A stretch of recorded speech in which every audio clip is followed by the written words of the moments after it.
আমাদের প্রতিদিনের সাধারণ রান্নার ভিতরেই যে আসল জাদু লুকিয়ে থাকে সেটা আজকের এই বরবটি আলু ভাজিটা না বানিয়ে খেলে একদমই বুঝবেন না। গরম ভাত বা গরম রুটি যে কোনো কিছুর সাথেই কিন্তু এই ভাজিটা এক কথায় জমে যাবে। তো চলুন রেসিপিটা শুরু করি। তো এখানে আমি নিয়েছি হচ্ছে বরবটি, আর বরবটিটাকে আমরা একটু লম্বা করে কেটে নিয়েছি, আর সাথে আলুটাকেও ঠিক লম্বা লম্বিভাবেই কেটে নিয়েছি, দেখুন এইভাবে। আর সাথে আমরা নিয়েছি কিছু টমেটো, এখানে আমি দুটো টমেটো নিয়েছি। তো এখন এই বরবটি আর আলুটাকে আমরা সিদ্ধ করে নেব।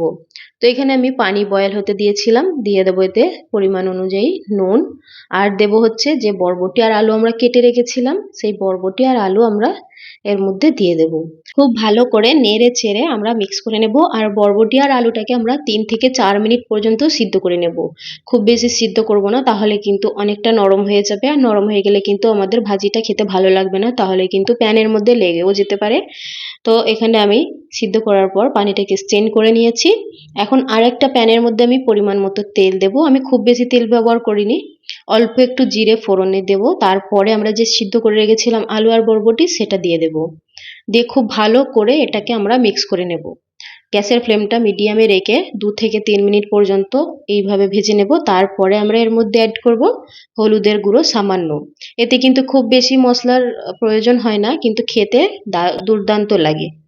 তো এখানে আমি দিয়ে দেব হচ্ছে কিছু টমেটো কুচি আর কিছু চেরা কাঁচা লঙ্কা, দিয়ে খুব ভালো করে আমরা এই ভাজিটাকে মিক্স করে নেব। টমেটোটা সিদ্ধ হওয়া পর্যন্ত আমরা গ্যাসের ফ্লেমটা মিডিয়ামে রেখে খুব ভালো করে আমরা ভেজে নেব। তো ভাজিটা প্রায় অলমোস্ট আমার হয়েই গেছে। তো এখানে ভাজিটা দেখতে দেখুন কত সুন্দর হয়েছে, রুটি বা ভাতের সাথে খেতে কিন্তু দুর্দান্ত লাগে। ব্যাস, খুব সহজেই তৈরি হয়ে গেল আমাদের ধোঁয়া ওঠা দারুণ স্বাদের বরবটি আলু ভাজি। সামান্য উপকরণে তৈরি এই খাবারটি কিন্তু আপনার দুপুর বা রাতের খাবারের আনন্দটাই বদলে দেবে।